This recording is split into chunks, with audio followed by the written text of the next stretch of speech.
The ones who used to circle at the edges have stepped back. The room treats you differently, and the difference is not respect exactly. It is something quieter and more useful than respect. It is the absence of attempt. They have decided, without saying it out loud, that you are not worth the cost. This code is for what to do with that. 3 laws, because reputation deterrence is fragile in ways most people do not understand, and the wrong move in the next 6 months will dissolve everything that single story bought you. Law 1. Feed nothing. The story is doing the work. The version of what happened, half accurate, half invented, growing slightly more impressive each time someone retells it at a dinner, is more powerful than anything you could say about yourself. The moment you start adding to it, correcting it, confirming the flattering parts, denying the inflated parts, you take a thing that was operating on its own and turn it into a thing that requires your maintenance. People can sense maintained reputations. They feel different than the organic kind. A maintained reputation invites testing the way a freshly painted wall invites a fingerprint. An organic one does not, because no one knows quite where the edges are, and the unknown edges are exactly what keep people careful.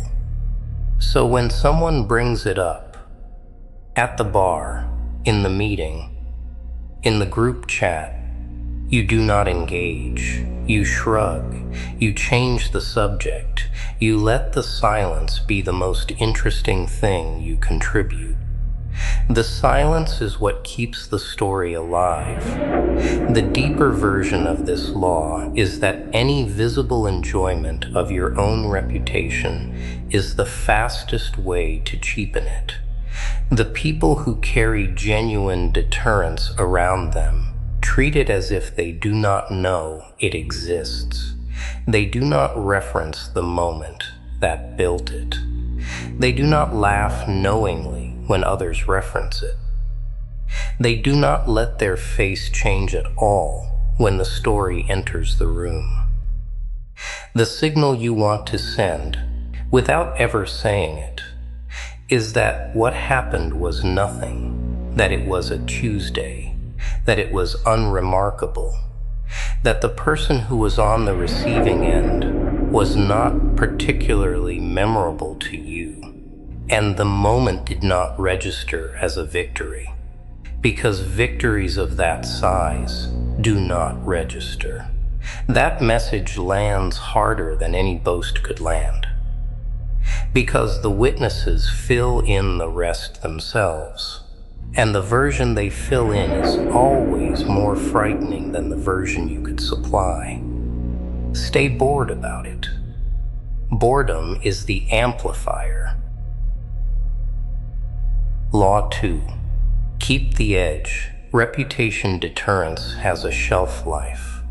The story that protects you today was generated by an act, and the protection lasts only as long as the room believes the act could happen again. The moment it begins to feel like a one-time event, the moment people start to suspect that the version of you who did that thing has softened, retired, or moved on, the testing resumes. Slowly at first, a small remark, a small encroachment, a small request that would have been unthinkable 6 months ago. These are not random. They are the system checking whether the deterrences still live. The work, then, is to make sure the underlying capability that produced the original moment has not atrophied, not the willingness to fight every fight that would shred you, the willingness to handle the rare necessary one with the same precision and lack of hesitation that you handled the first one. The edge is not the act. The edge is the readiness. This is where most people fail because comfort feels earned. They had a moment, the room recalibrated, life got easier, and they started to relax into a version of themselves that the original story no longer matches. They stopped reading the people around them as carefully. They stopped noticing the small probes. They started giving second chances, third chances, fourth chances to people whose first attempt should have permanently closed the door. And then, one day someone tries something significant, and they hesitate, and the hesitation is seen, and the entire reputation collapses in a single afternoon. The fix is not to be permanently armored. It is to maintain in private the same standards of discernment and response you had on the day the original story was written. The room cannot see your standards directly, but the room can see instantly when you violate them, and the moment they see it, the deterrence is over. Stay sharp where no one is watching. Law 3. Pick your ground.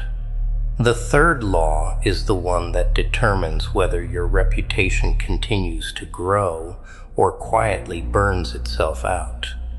Every confrontation that comes your way after a story like yours is now a chance to either reinforce the legend or accidentally write a sequel that undoes it. You cannot fight every fight that arrives, because some of the fights that arrive are baited. Small provocations designed by people who want to be the one who proved you were not what the story said you were.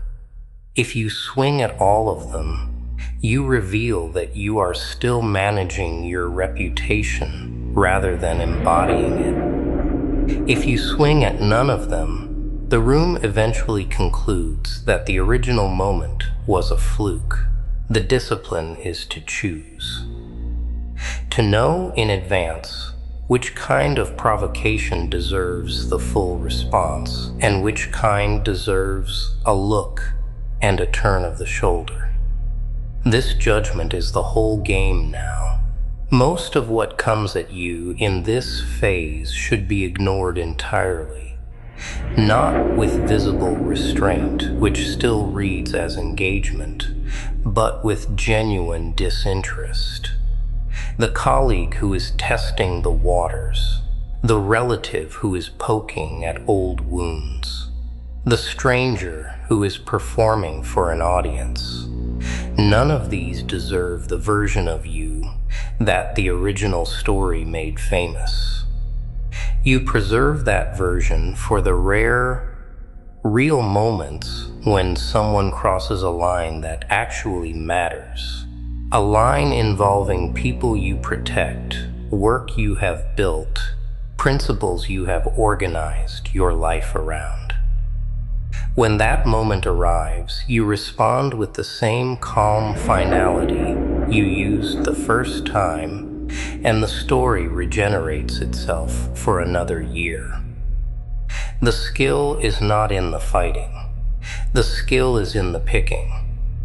Most ground is not worth standing on. The ground you do choose, you hold completely.